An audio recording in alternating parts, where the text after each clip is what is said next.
Je suis mort, le couteau de ma femme planté dans la gorge, son visage tordu par un sourire que je n'oublierai jamais, et pourtant, l'air frais de Paris me remplit à nouveau les poumons comme une seconde naissance sanglante. Mon sang coulait encore sur le parquet de notre appartement haussmannien quand j'ai rouvert les yeux, non pas sur les lumières aveuglantes de l'au-delà, mais sur celles tamisées d'un café du Marais, 3 ans en arrière, mon corps jeune et intact, prêt à réécrire l'histoire avec les mains tachées de vengeance. Et le pire? Ce n'était pas la lame qui m'avait tué, mais le secret qu'elle gardait, un legs familial maudit, un meurtre que j'avais porté comme un fardeau innocent, et que mon grand-père, ce vieil hypocrite, avait enterré plus profond que les catacombes. Paris, cette ville des amours éternels et des trahisons fulgurantes, m'avait toujours semblé un écrin de velours pour mes ambitions. J'étais Alexandre Duval, 32 ans à l'époque de ma première mort, un journaliste d'investigation au Le Monde, traquant les ombres des puissants avec la plume acérée d'un Dumas moderne. Mon bureau, un cagibi enfumé rue de Rivoli, regorgeait de dossiers jaunis sur les scandales financiers, les liaisons occultes de la haute société. Mais rien ne m'avait préparé à l'ombre qui rampait dans mon propre lit. Ce matin-là, 3 ans avant la lame, je me réveillais en sursaut dans le lit king size de notre loft à Montmartre. Élise, ma femme depuis 5 ans, dormait encore à mes côtés, ses cheveux auburn cascadant comme une rivière de feu sur l'oreiller de soie. Elle était belle, d'une beauté qui coupait le souffle ou des yeux verts comme les fontaines de Versailles, une silhouette sculptée par des années de yoga et de dîner au Le Jules Verne. Nous nous étions rencontrés lors d'une exposition au Louvre, elle conservatrice au musée, moi en quête d'un article sur les restitutions d'œuvres pillées. Un flirt, un mariage civil discret à la mairie du 18e, et voilà que nous étions le couple parfait, envié par tous. Mais je savais maintenant, oh, combien je le savais, que sous cette façade idyllique couvait un venin lent. Ma seconde chance, ce miracle absurde que les prêtres catholiques qualifieraient de pacte diabolique, m'avait catapulté ici, dans ce corps de 30 ans, avec tous les souvenirs de ma faim gravés dans la chair. La gorge me brûlait encore fantomiquement, comme si la cicatrice invisible pulsait au rythme de mon cœur réanimé. Je me levai sans bruit, pieds nus sur le parquet ciré, et me dirigeai vers la fenêtre donnant sur la butte. Sacré-Cœur se dressait au loin, impavide, ignorant les drames qui se nouaient dans ses ombres. Alexandre, murmura Élise, sa voix rauque de sommeil, en s'étirant comme une chatte. Elle ouvrit les yeux, et pendant un instant, je vis l'avenir dans son regard, la feinte tendresse qui masquerait la haine, les nuits où elle complotait avec mon meilleur ami, Laurent, ce serpent en costume 3 pièces.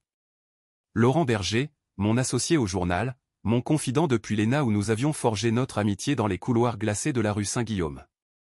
Ensemble, nous avions démasqué un réseau de corruption impliquant des sénateurs et des banquiers. Mais Laurent. Ah, Laurent avait ses propres appétits. Rien, mon amour, répondis-je, forçant un sourire qui me coûtait déjà des efforts surhumains. Juste un cauchemar.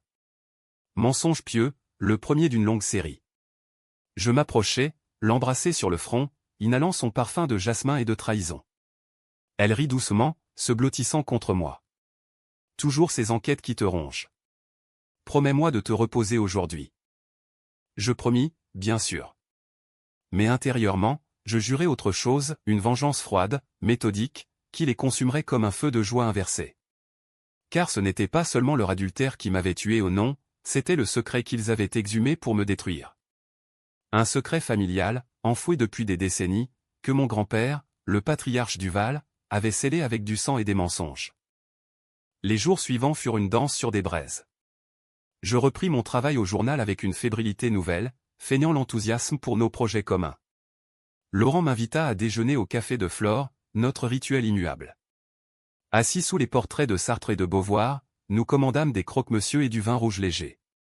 Il était tel que dans mes souvenirs, charismatique, avec son sourire carnassier et ses yeux bleus qui scrutaient comme un avocat en plein plaidoirie. « Alex, j'ai une piste en or, dit-il en se penchant, conspirateur. Un dossier sur les Duval Industries.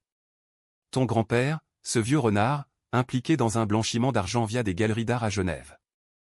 Imagine l'article, l'héritage maudit des Duval au point. » Mon cœur se serra.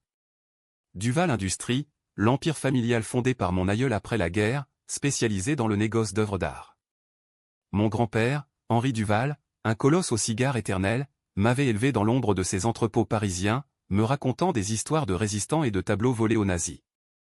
J'avais hérité de l'entreprise à sa mort, 5 ans plus tôt, mais l'avais confiée à un gestionnaire pour me consacrer au journalisme. Et voilà que Laurent, ce traître en herbe, fouillait dans mes racines pour m'abattre. Intéressant, répondis-je, sirotant mon vin pour masquer le tremblement de mes mains. Mais prudence, Laurent. Les Duval ont des squelettes bien gardés. Il rit, tapotant mon épaule. C'est pour ça que nous sommes partenaires, non? Pour les faire danser. Partenaires. Le mot me brûla comme de l'acide. Je me rappelais notre dernière collaboration, lui et Élise, enlacés dans notre lit, riant de ma naïveté pendant que je signais des documents falsifiés qui ruinaient l'entreprise. Il m'avait piégé pour un prêt fictif, un scandale qui m'avait coûté ma réputation, puis ma vie quand j'avais découvert la vérité. La lame d'Élise n'était que le point final d'un roman d'appendices qu'ils avaient écrit à mon insu. Ce soir-là, rentré à la maison, je fouillai discrètement le bureau d'Élise. Ses carnets de notes, innocents en apparence, cachaient des esquisses, des plans de galerie, des numéros de compte suisses. Et là, glissé entre les pages, un médaillon ancien, gravé d'une marque étrange ou un lys entrelacé d'un serpent, symbole des Duval. Mon sang se glaça. Comment l'avait-elle? Mon grand-père me l'avait offert enfant, jurant que c'était un talisman de la résistance. Garde le secret, Alexandre. Il porte nos péchés. Je rangeai tout, le cœur battant. La vengeance commencerait par des graines semées dans l'ombre. Le lendemain, j'appelai mon oncle, le frère cadet d'Henri, pour un rendez-vous discret. Paul Duval, un notaire retraité vivant à Neuilly, était le seul à avoir toujours suspecté les zones d'ombre de la famille. Nous nous vîmes dans un salon de thé anonyme près de la place des Ternes. « Oncle Paul, dis-je en serrant sa main ridée, j'ai besoin de savoir la vérité sur le médaillon. Et sur ce que grand-père a vraiment fait pendant la guerre. » Ses yeux, voilés par l'âge, s'aiguisèrent. « Alexandre, mon garçon. Tu touches à un nid de vipères. Henri n'était pas un héros. Les tableaux qu'il a sauvés? Beaucoup étaient volés à des familles juives, revendus au marché noir pour financer des choses. Et cette marque? Chaque pièce trouvée portait la même marque, puis ton grand-père a révélé l'impensable, il avait pactisé avec l'occupant pour survivre. Un marché du diable. Les mots me frappèrent comme un coup de poignard ironique, vu mon histoire. Mon grand-père, ce pilier de la Légion d'honneur, un collaborateur? Le secret que j'avais porté innocemment, gérant l'entreprise sans savoir que chaque vente blanchissait un passé criminel. Élise et Laurent l'avaient découvert, utilisé pour me faire chanter, me ruiner. Ma mort n'était pas personnelle, c'était la purge d'un lignage maudit. Je quittai le salon, l'esprit en feu. Paris bruissait autour de moi au klaxon des Vélib, rire des touristes sur les Champs-Élysées, mais pour moi, la ville était un labyrinthe de rancune. La première étape de ma revanche, infiltrer leur complot, les laisser creuser leur propre tombe. J'envoyai un mail anonyme à Laurent, une piste bidon sur un scandale bancaire qui le mènerait droit dans un piège que j'avais tendu avec un contact au fisc. Les semaines passèrent en un tourbillon de faux-semblants. Dîner tendre avec Élise, où je la comblais de compliments tout en notant chaque mensonge dans ses yeux. Nuit solitaire où je compilais des preuves, enregistrements volés de leurs murmures au téléphone, copies de transferts d'argent vers des comptes offshore. Laurent, de son côté, mordait à l'hameçon, s'enfonçant dans une enquête fictive qui alerterait les autorités sur ses propres irrégularités fiscales, un petit pot de vin qu'il avait touché sur un article précédent. Mais la tension montait, palpable comme l'humidité d'un orage d'été sur la Seine. Élise commença à me questionner, ses sourires forcés. « Tu sembles distant, chérie. Ces rêves te hantent encore ?» Je la serrai contre moi, murmurant des serments d'amour éternel, tout en imaginant la lame inversée non pas dans ma gorge, mais dans la sienne, symboliquement. Puis vint le premier coup dur, une lettre anonyme glissée sous ma porte, signée d'un « ami de la vérité ». À l'intérieur, une photo granuleuse de mon grand-père en 1943, serrant la main d'un officier SS devant un camion chargé de caisses. La marque du lys serpent était visible sur une toile saillante. Mon estomac se noua. Qui? Laurent, testant les os. Ou pire, un fantôme du passé qui flairait ma renaissance? Je brûlai la photo dans l'évier, les flammes léchant le papier comme un exorcisme raté. Non, je ne fuirai pas. Au contraire, j'accélérerai. Rendez-vous avec un hacker freelance du 93, un gamin au dread nommé Karim, qui promit de pirater les mails d'Élise pour 5000 €. T'inquiète, boss. Je suis plus discret qu'un rat dans le métro. Les données affluèrent, messages enflammés entre elle et Laurent, plan pour me discréditer via un faux témoignage sur l'entreprise. Il paiera pour son arrogance, écrivait-elle. Et pour ce secret qu'il ignore encore. Ignorer? J'avais su, maintenant. Et je paierais, oui mais deux. La nuit, seul dans le loft, je revivais ma mort en boucle. Le dîner d'anniversaire, la bouteille de champagne empoisonnée d'un sédatif léger, puis la dispute feinte. Tu nous as trahis, Alexandre. Ton entreprise nous noie dans la dette, avait hurlé Laurent, tandis qu'Élise approchait, le couteau de cuisine scintillant. Un coup sec, et le monde s'était noyé en rouge. Mais cette fois, je serais le bourreau. L'hiver s'installa sur Paris comme un manteau de deuil, la neige rare saupoudrant les toits haussmanniens d'un voile hypocrite. Décembre 2022, où était ce 2025 dans mon esprit fracturé? Le temps se pliait à ma volonté vengeresse, chaque jour une brique dans le mur que je dressais autour d'eux. Au journal, je jouais l'homme brisé, confiant à Laurent mes doutes sur l'entreprise familiale. Et si on creusait ensemble? Pour l'article du siècle. Il sauta sur l'occasion, ses yeux luisants d'avidité. Nous passâmes des soirées à éplucher des archives à la Bibliothèque nationale, François Mitterrand dressant ses tours comme un géant endormi sur la rive gauche. Là, entre des liasses poussiéreuses, je glissais de fausses preuves, des factures gonflées, des contrats signés de ma main mais datés d'après ma mort future. Laurent ne vit rien, trop occupé à noter des détails qui le damneraient. Élise, de son côté, sombrait dans la paranoïa. Nos dîners devinrent des champs de mine. Un soir, au L'Ami Louis, restaurant ancestral du Marais où les steaks frites coûtaient un rein, elle posa sa fourchette, ses lèvres pincées. « Alexandre, dis-moi la vérité. Tu sais pour Laurent et moi, n'est-ce pas ?» Le monde s'arrêta. Les murmures des autres dîneurs critiques de théâtre, banquiers bedonnants se muèrent en bourdonnement lointain. Je la regardais, feignant la stupeur, le cœur cognant comme un tambour de la Bastille. « Quoi? Élise, de quoi parles-tu » Elle éclata en sanglots théâtraux, un spectacle digne d'une Sarah Bernhardt. C'est arrivé il y a des mois. Une erreur. Mais il m'a promis de t'aider à gérer l'entreprise. Pour nous sauver tous. Mensonge sur mensonge, tissé avec la finesse d'une arachnée moderne. Je la consolai, essuyant ses larmes avec une serviette en lin, tout en gravant chaque mot dans ma mémoire. L'aider? Non, me noyer. Cette nuit-là, dans notre lit, alors qu'elle feignait le sommeil, je murmurai à son oreille, « Je t'aime, Élise. » Quoi qu'il arrive. Elle tressaillit, et je souris dans l'ombre. La graine de la peur était plantée. Mon oncle Paul devint mon confesseur involontaire. Nous nous rencontrions dans son appartement cossu de Neuilly, face au bois de Boulogne où les joggeurs ignoraient les secrets enfouis. Le médaillon, Alexandre, dit-il un après-midi pluvieux, en sortant une boîte en acajou d'un coffre-fort. Dedans, une collection de bijoux identiques, broches, bagues, toutes marquées d'Ulysse Serpent. Chaque pièce trouvée portait la même marque des butins de guerre, volés aux déportés. Ton grand-père les a cachés, revendus discrètement. Il m'a confessé sur son lit de mort, il avait dénoncé des rivaux juifs pour s'enrichir. C'était la survie, qu'il disait. Mais c'était du meurtre. Je serrais les poings, les jointures blanchies. Mon sang coulait de ce poison. J'avais grandi idolâtrant cet homme, gérant Duval Industries sans sourciller, ignorant que chaque euro blanchi portait l'odeur de l'Holocauste.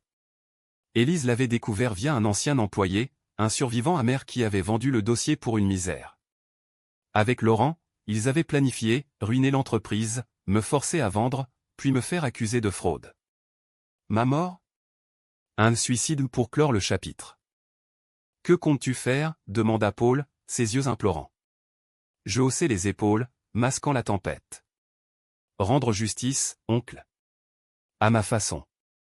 La revanche s'intensifia.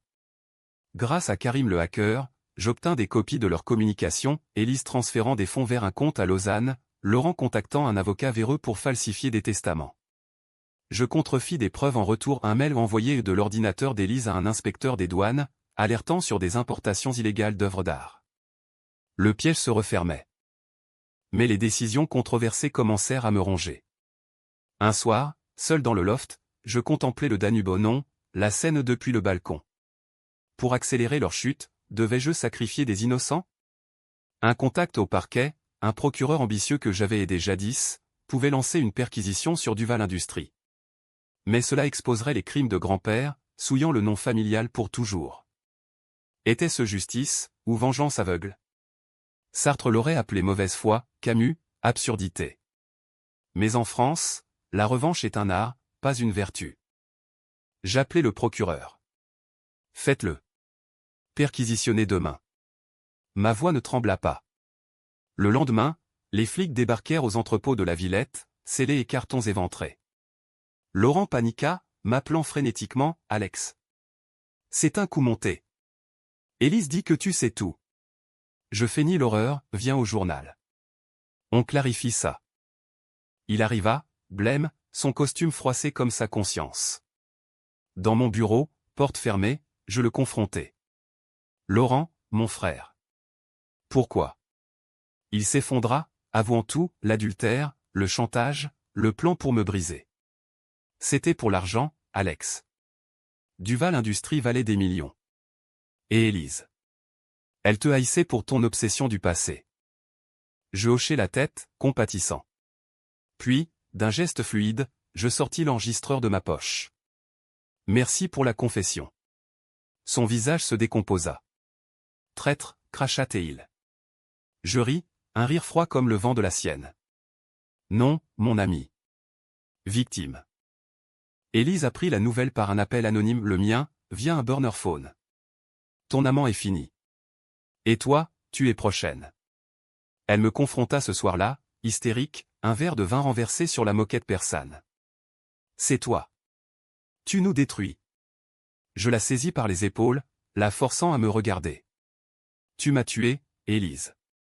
Dans un futur que tu ignores encore. Mais cette fois, je vis. Elle pâlit, reculant. Était-ce une lueur de compréhension surnaturelle?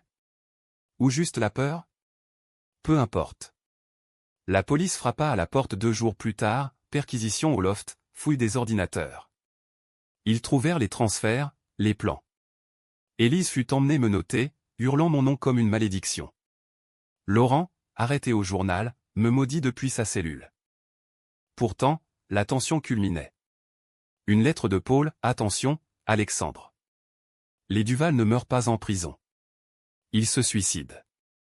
Était-ce une menace? Ou un avertissement sur les ombres familiales? Je fouillai les archives de grand-père, exhumées lors de la perquisition, des lettres codées, des noms de victimes.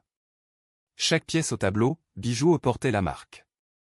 Et là, l'impensable, une note de la main d'Henri, pour protéger Alexandre, j'ai tout enterré. Mais le sang appelle le sang. Mon propre grand-père m'avait maudit par protection? La vengeance se tordait en boucle infernale. Le printemps 2023 éclata sur Paris en une explosion de cerisiers roses le long de la Seine, mais pour moi, c'était une moquerie cruelle face à l'hiver de mon âme. Élise et Laurent étaient en détention provisoire à la santé, leurs avocats ou les meilleurs que l'argent volé pouvait acheter ou plaidant l'innocence avec l'éloquence d'un Talleyrand. Les journaux titraient « Scandale familial, le journaliste Duval impliqué dans blanchiment d'art nazi ». Mon nom, autrefois synonyme d'intégrité, barbouillé de boue hitlérienne. Je jouais le rôle de la victime éplorée au micro de BFM, larmes aux yeux, ma femme, mon ami. Comment ai-je pu être si aveugle? Les Français adorent le drame personnel, les sondages me portaient au nu comme un anti-héros shakespearien. Mais intérieurement, je bouillonnais. La revanche n'était pas totale. Il souffrait, oui ou Élise maigrissait en cellule, Laurent suppliait des appels mais le secret familial, ce cancer, rongeait tout. Je plongeais plus profond, consultant des archives occultes à la bibliothèque de l'Arsenal, ce bastion de mystère gothique. Là, sous la coupole, je dénichais un dossier scellé, Affaire Duval, 1944. Des témoignages de survivants, des photos floues de rafles. Mon grand-père n'avait pas seulement collaboré, il avait orchestré un réseau, échangeant des vies contre des toiles de maître. Une victime nommée, Rachel Lévy, une marchande d'art juive, dont la famille avait possédé le médaillon originel. Élise descendait d'elle? Le twist me frappa, ma femme portait le sang de la vengeance elle-même, un cycle karmique que grand-père avait initié. Choqué, je contactai un descendant Lévy via un forum obscur un historien nommé David, à Tel Aviv. Monsieur Duval, écrivit-il, votre lignée nous a volé plus que des biens. Ma grand-mère s'est suicidée après la perte de tout. Nous convînmes d'une rencontre à Paris, au mémorial de la Shoah, ce lieu solennel du Marais où les murs murmurent les horreurs. David était un homme sec, aux lunettes cerclées d'acier, son accent israélien tranchant l'air. Pourquoi maintenant, demanda-t-il, face aux listes infinies de noms? Je lui tendis le médaillon, hérité. Parce que je veux réparer. Ou du moins, punir ceux qui ont réveillé le monstre. Il le prit, tremblant. Chaque pièce trouvée portait la même marque. Et votre grand-père? Il a révélé l'impensable à un prêtre, j'ai sauvé ma peau en vendant la leur. Nous parlâmes des heures, forgeant un pacte controversé, David témoignerait contre Duval Industries, réclamant restitution publique. En échange, j'aiderais à exposer Élise qui, apprenant son héritage via des recherches, avait vu en moi l'ennemi héréditaire. Ton sang et maudit m'avait-elle craché lors d'une visite en parloir, séparée par la vitre blindée. Ses yeux, autrefois verts d'amour, étaient des puits de haine. Rachel était ma arrière-grand-mère. Tu portes son voleur en toi. Le choc me terrassa. Notre mariage n'était pas hasard, c'était destin vengeur. Elle m'avait épousé pour détruire de l'intérieur, guidé par un lexoral de haine. Laurent? Juste un pion, amoureux et ambitieux. Ma lame future? Un achèvement cyclique. La décision la plus controversée vint alors, détruire ou sauver? Exposer grand-père publiquement ruinerait des innocents employés de l'entreprise, cousins éloignés mais c'était justice poétique. J'optai pour la destruction, contactant le Figaro avec des leaks anonymes. L'article sortit en une, les Duval, collaborateurs cachés, un empire bâti sur le sang juif. Paris explosa en débats enflammés au plateau TV où des historiens s'invectivaient, manifestation devant les entrepôts. Élise craqua la première. Lors d'un interrogatoire, elle avoua tout, le chantage, l'adultère, le plan de meurtre. Je voulais qu'il souffre comme Rachel a souffert, sanglota TL aux flics. Laurent, lâché, tenta le suicide en cellule ratée, mais brisée. Il m'écrivit une lettre, « Pardonne-moi, Alex. C'était la folie de l'argent et de l'amour. » Pardon? Jamais. Mais la tension montait vers le climax.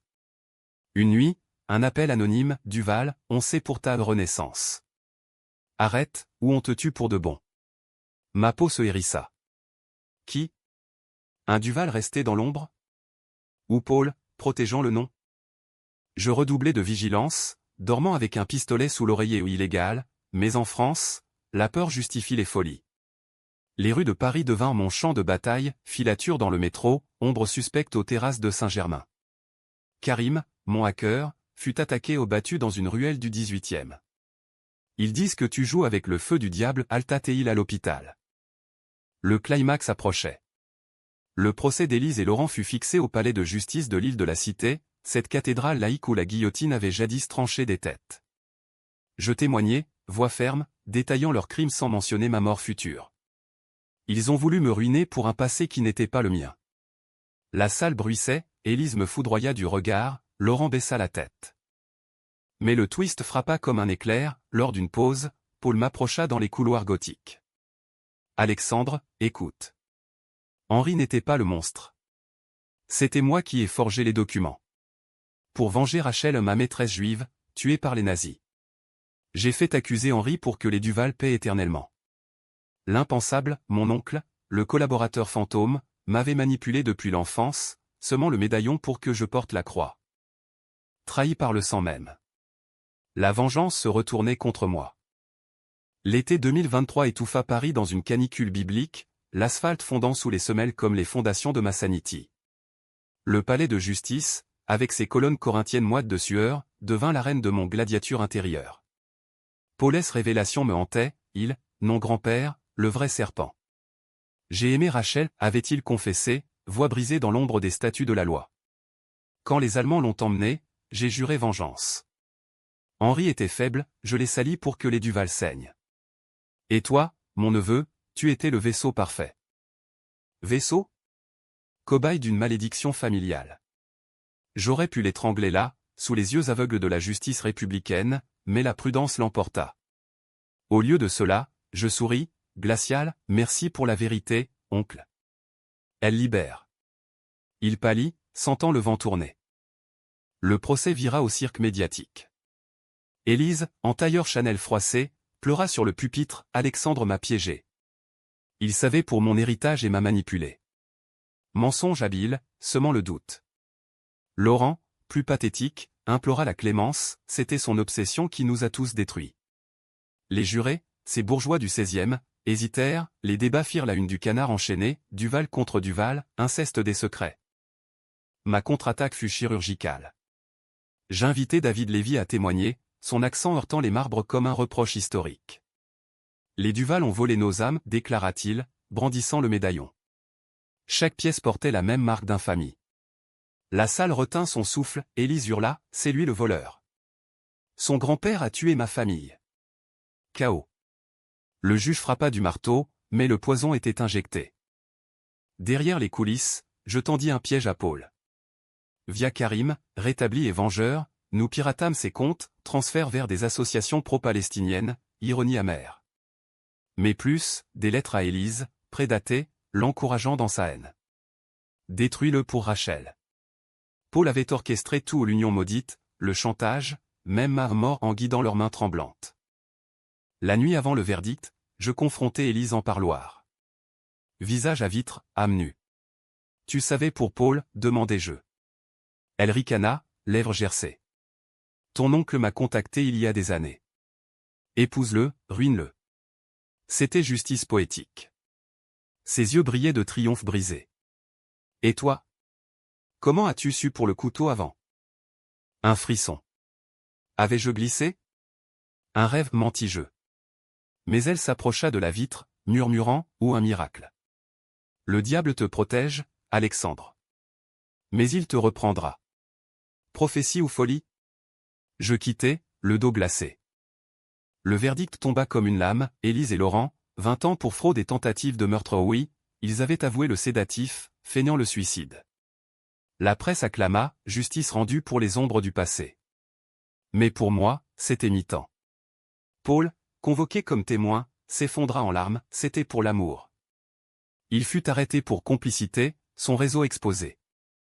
La vengeance culmina en un climax solitaire, une nuit d'août, je me rendis à la maison de famille des Duval, un manoir délabré en Normandie, près de Deauville. Là, sous les combles poussiéreux, les caisses de 1944, toiles de Chagall, bijoux marqués. Je les brûlais une à une, flamme léchant le lys serpent, libérant les fantômes. Paul, depuis sa cellule, m'appela, arrête, neveu. C'est notre héritage. Je raccrochai, riant dans le brasier. Mais les décisions controversées me hantaient. En exposant Paul, j'avais sacrifié la famille, cousin ruiné, employé licencié. Était-ce justice, ou sadisme? Camus aurait dit, révolte absurde. Et Élise, enceinte en cellule? De Laurent, apprit-on.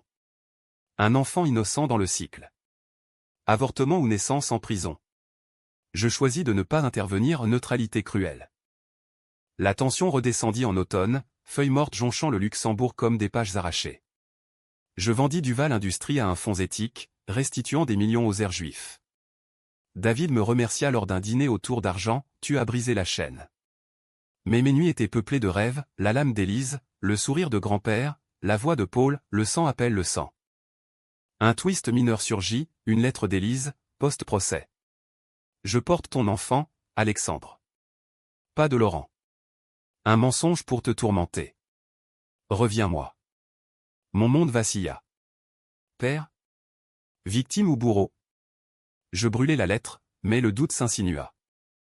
Paris, indifférente, continuait, Fashion Weeks, grève, amour fugace. Je repris le journalisme, mais changeai article sur la mémoire, pas les scandales. Pourtant, la vengeance n'était pas apaisée. Un appel anonyme, voix déformée, Duval, les ombres reviennent. Ton et miracle n'est pas gratuit. Qui? Un complice de Paul? Ou moi-même, hanté? L'hiver 2024 enveloppa Paris d'un froid mordant, le vent du nord hurlant le long des boulevards comme les lamentations des damnés. Un an après le procès, ma vie était un parchemin réécrit, appartement solitaire dans le 7e, près des Invalides, où les tombes de Napoléon murmuraient des leçons de revanche impitoyables. Élise accoucha en cellule où un garçon, prénommé Rachel en ironie cruelle. Elle me supplia de le prendre, via avocat, pour racheter nos péchés. Je refusai, décision controversée qui me valut des nuits d'insomnie, bercée par des visions d'un enfant aux yeux verts, marqué du lys serpent invisible. Laurent, libéré sous caution pour bonne conduite, tenta un suicide réussi cette fois aux pilules dans un hôtel sordide de Pigalle. Sa note, Alexandre, tu as gagné. Mais le miroir te renverra bientôt la lame. Mort d'un traître, justice ou meurtre moral? Les tabloïds me lapidèrent, le vengeur du Val, fossoyeur d'âme. Paul, jugé pour complicité et faux, écopa de 10 ans. Lors de son audience, il me regarda, yeux implorants, neveu, pardonne. C'était pour Rachel et pour toi, que j'ai voulu purger. Purger? Me sacrifier sur l'autel familial.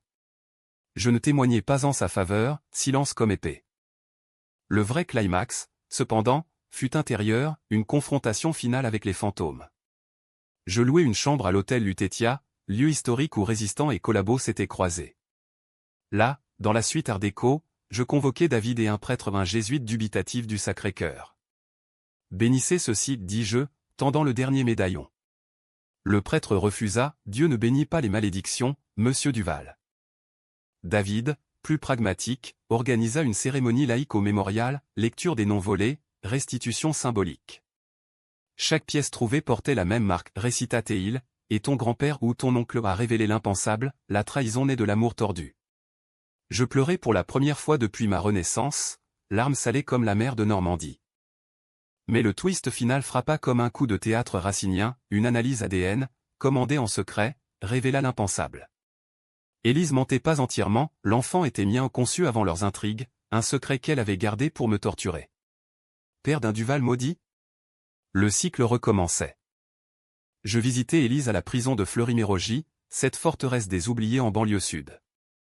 Visite conjugale, ironie suprême. Elle berçait le bébé, usé mais farouche. Prends-le, Alexandre. Ou laisse-le porter la marque. Je le tins, petit être innocent aux traits miens, et sentis le venin ancestral. Décision ultime, controversée, l'adopter, l'élever loin de Paris, en Bretagne peut-être, avec des histoires nettoyées de sang. Pourquoi, demanda-t-elle, voix brisée. Parce que la vengeance finit où commence la rédemption, répondis-je. Où était ce faiblesse? Elle rit, amère, tu n'as pas gagné. Tu portes encore la lame en toi.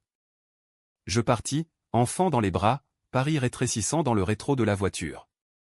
La ville des Lumières s'estompait, mais les ombres persistaient. Étais-je né 2 fois pour punir, ou pour guérir? Sartre dirait choix existentiel, moi, je choisis la vie fragile, tendue, mais mienne. Pourtant, dans les nuits bretonnes, face à l'Atlantique rugissant, je sens parfois la gorge piquée, comme un écho. La trahison n'est jamais enterrée, elle renaît, éternelle. Et si un jour, l'enfant demande, Père, qui était la marque? Je répondrai la vérité, un lys empoisonné, un serpent qui mord sa queue. Mais pour l'instant, nous vivons un happy end bancal, teinté de bicasse française.